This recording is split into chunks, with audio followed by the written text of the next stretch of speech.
Hi, this is Charles Hoskinson broadcasting live from rough and rugged Wyoming. Sometimes rough, sometimes rugged, always Wyoming, at least in my heart. So I was in Gillette, Wyoming, visiting my clinic because it was my dad's birthday, September 7th. And I had a great time up there, and we were celebrating the opening of the first major part of the expansion of the clinic. We had the grand opening party July 4th, and we had a few construction delays. Wouldn't be a input-output endeavor or a Hoskinson endeavor if it didn't have a delay. And we opened up the clinic. And anyway, I was on my way back to the ranch because I'm going to be up here with some people from NASA and other companies to talk about human performance in one of the companies I've invested in called Immortal. And I was boarding my Black Hawk helicopter when I got a ping on my phone saying Charlie Kirk had been shot. So I took a look at the video and I saw him get shot in the neck and went limp. I said, oh, he's dead. There's no way they can save him. That's a cervical spine being severed. He would have reached for his neck if he still had the ability, but he went limp, which meant he was killed instantly. And I spent the entire flight just thinking, and I came here and got some sleep. And the challenge is that we're not able to have a national dialogue anymore. The politics have become so remarkably toxic and filled with so much vitriol that any person who goes into the public arena, regardless of what they believe and say, has to be demonized by some group of people. You can walk in and say the sky is blue, and the red sky people will come and say you're evil and you're literally Hitler, and it's okay to kill you because your beliefs are different from theirs. We've been down this road before. There was a major change in the American character in the 1960s during the Vietnam conflict, and it led to the assassination of many people. In 1963, JFK. In 1965, Malcolm X. 1968, RFK. Just a lot of political assassinations and a lot of anger and grievances. It was also during the height of the civil rights movement where many people felt like they could not, through the political process, get the change that they desired. And when we look at America in 2025, especially for those of you who aren't from America and you look at us from the outside, what you see is a group of people who are deeply distrustful in institutions. The reality is people just don't believe people anymore. People don't believe the FBI. People don't believe the NIH. People don't believe the CDC. People don't believe the Congress, the Senate. People don't believe the Supreme Court. You can't find an institution that's honest anymore. No one believes the politicians, and no one believes anyone in authority. And so when you don't believe that people are legitimate and you don't believe the democratic process works, what ends up happening is people begin to express themselves through violence. We saw with the Punch a Nazi movement when people said it's okay to punch a Nazi. It's okay to shoot a Nazi. It's okay to use violence against them. Well, then that's problematic if you label every person you disagree with as a Nazi, because what you've just said is it's okay to kill them. It's okay to harm them. They're not people. They're subhuman. And unfortunately, it's only getting worse. The people who are responsible for de-escalating these things get political power, money, and preserve and protect their status in society by doing quite the opposite. And the techniques that we could use to restore faith, trust, and credibility in our institutions, unfortunately, are not being used because people don't even acknowledge that they need to be used. The great excesses of the CIA, for example, in the 1950s and 60s, from Operation Mockingbird to MK Ultra to Project Phoenix, these things came out into the sunlight during the Church Committee of the 70s, leading to significant reform in how they operated. What is the equivalent today? Well, blockchain technology is a component of it. I've always believed that because it forces people to be honest. It forces people to acknowledge that we can't trust people fully, and we need to have audit, oversight, transparency, and checks and balances. Recently, there was a scandal in the Cardano ecosystem where I was accused of stealing $600 million. What made it easy to vindicate my name and clear my name was the fact that all the accounting of the Cardano crowd sale was done on a blockchain, with both the Bitcoin blockchain and the Cardano blockchain, which made it very easy for forensic auditors to go through the 108,000 Bitcoin that were purchased or sent to the crowd sale addresses, and all the ADA that was dispersed, and match everything to the KYC records. And everybody knew that that was beyond reproach because I could not change the ledger of Bitcoin or Cardano. We couldn't just magically pretend like things were different. When we look at how our votes are counted, when we look at who holds our institutions accountable, when we look at the people who print our money, one of the first political movements I joined was in 2011, the Audit the Fed movement, shortly after being part of the Ron Paul campaign. And all we asked for there was a GAO audit of the Fed. In fact, it led to a lot of almost comical meetings with members of the House of Representatives when they said, well, it's a federal agency. Of course it'd go through a GAO audit. You're wasting our time. Only to have a staffer tell them, actually, Congressman, they're not subject to that.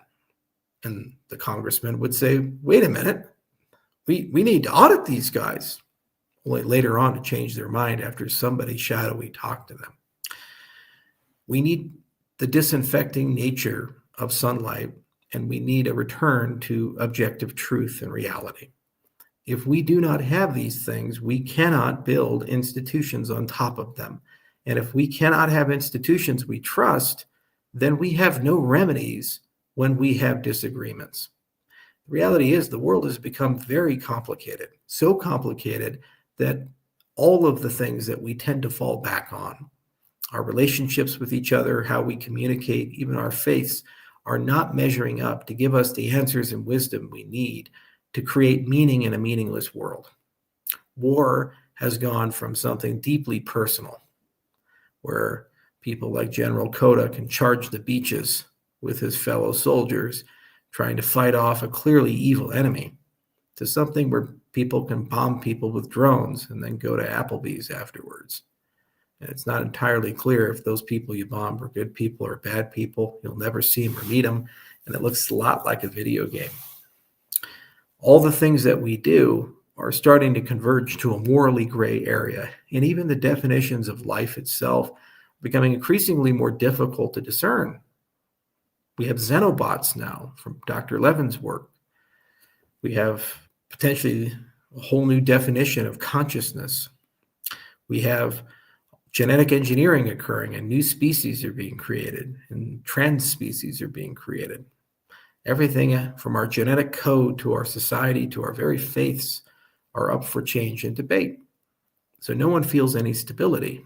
In the absence of institutions to guide us, and the absence of objective truth, people respond with fear and disgust. And fear and disgust gradually turn into violence.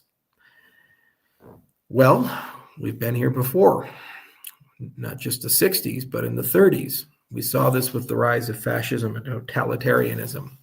Many people ask, how did Hitler get to power? It wasn't because a bunch of people in Germany woke up one day and said, we like the cut of that Hitler's jib. Let's just vote for him. They put him in power because his entire movement was one of trying to ameliorate the fear of the spread of communism in Germany. There was a very good chance, had they not been around, that Stalin would have succeeded in taking over Germany politically, as the Soviet Union had co-opted so many nations and institutions.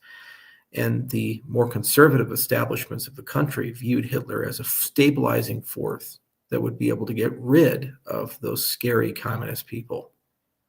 Now, had the communists taken over, they would have been no better. Stalin killed actually more people than Hitler, over 20 million. Mao killed 40, and the totality of communism, over 100 million humans. So this is the challenge. Sometimes people, when fear occurs, they look for simple solutions and simple answers and simple leaders. And we stand at that precipice in the United States. As it stands right now, many people are trying to reduce things, divide people, and start saying, well, you know what? Fuck it. Let's just fight for our group. And that's the wrong answer.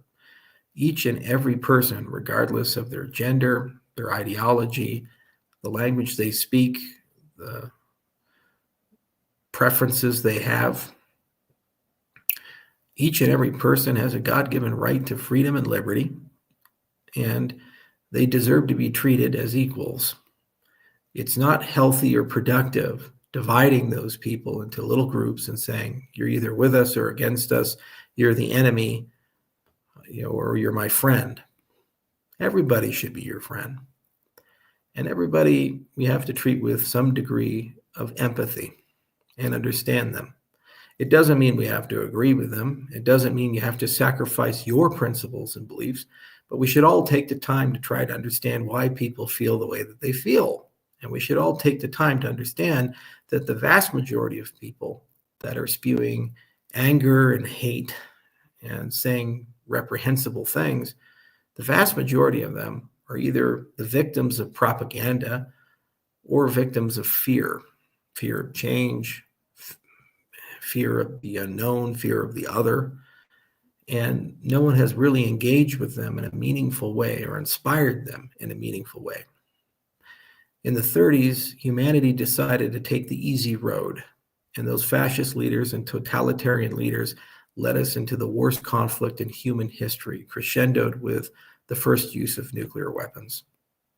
If we go down this road again, there's a very high probability that not only will we go to an equal conflict, it'll probably be a worse one and result in the death of so many people in a senseless way. It doesn't make the world a better place, and it doesn't make your side, whatever that side is, win. It just means that you get to be king of the ashes, lord of the bones, more bloods for the blood god. It's not who we should be in 2025. We live in an age of wonder. We have so many amazing things on the horizon if we choose to embrace them. From the dawn of artificial intelligence to the magic and wonders of being able literally to rewrite the code of life itself to meet our needs. I just had a lovely time with Bob Harmon. He's a very famous stem cell scientist, and he took the time to fly out to my clinic. And I had a chance to spend hours and hours with Bob talking about the state of the art of stem cell science and where it's going to go. And it left me believing that within the next decade, we potentially can regrow limbs, we can restore lost function, we can cure long chronic diseases that have caused so much harm to people. And you know what? When I look at those stem cells under a microscope, I have a hard time telling if they're Democrat cells or Republican cells, if they're Black cells, Latino cells, Chinese cells, they're white cells. All I can say for certain is they're human cells. Perhaps maybe we should gain some wisdom from that observation. That which divides us is so much less than that which brings us together. We have the technology to restore faith and trust in our institutions. We have the technology to return to an objective reality, and history has allowed us the clarity to do it again and again. It's also provided the path for our ruin and destruction. So whenever someone very prominent is assassinated, when something very bad happens, it's an opportunity for all of us to take a step back and just ask a very fundamental question. How do we stop this? You don't stop it by punishing people, by using it as political leverage for whatever cause you believe in. You first stop it by just having empathy for your fellow man and woman. Then you take a moment to ask yourself, what can you do? Not who can you attack and harm, who can you label the other, but what can you personally do to be just a little bit kinder, a little bit better, a little bit more mature, and ultimately a person that others admire. Because if you can change yourself, you can change those around you. And if enough of us do that, the sickness and miasma that has descended upon our society will recede. And I know many of you listening have been very radicalized, and you believe that people have been so radicalized that they cease to be human. They're the other, and they can no longer listen. But remember, all that radicalization starts from the same source: a loss of faith in institutions and fear. That's it. So get rid of the fear. Spend some time with the other. Get to listen to them. Call that uncle that you disowned because they said something racist at the party. Go talk to that Starbucks barista with the blue hair that you really don't think you'd get along with. And maybe you'll find something in common with them. Maybe you'll find that you share the same hobby. Maybe you'll find that you watch the same television show. It doesn't particularly matter, but what it does do is it says we choose to believe that tomorrow can be better, and we choose to believe that we're going to live in a society that maybe, just maybe, we don't watch live streamed on Twitter people being shot in the throat. I think the hardest part of that moment was not seeing Charlie Kirk being shot, but just thinking about the impact that that would have left upon the thousands of young students watching him. They showed up for a debate. The majority of them are politically liberal, and they were going to have fun mocking and demeaning and fighting, and it was a spectacle. And they left with blood splattered all over them. Many of them have never seen a person die. And for the rest of their lives, that moment will be burnt into their minds, hurting them and traumatizing them. And they're trying to make some sense out of all of it. They're trying to sort it all out. Great societies don't inflict that upon the young. They just don't.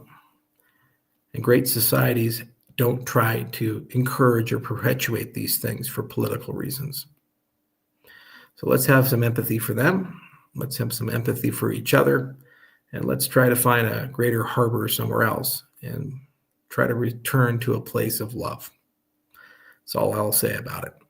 And yes, I do believe that blockchain is part of the solution. It's a necessary but not sufficient.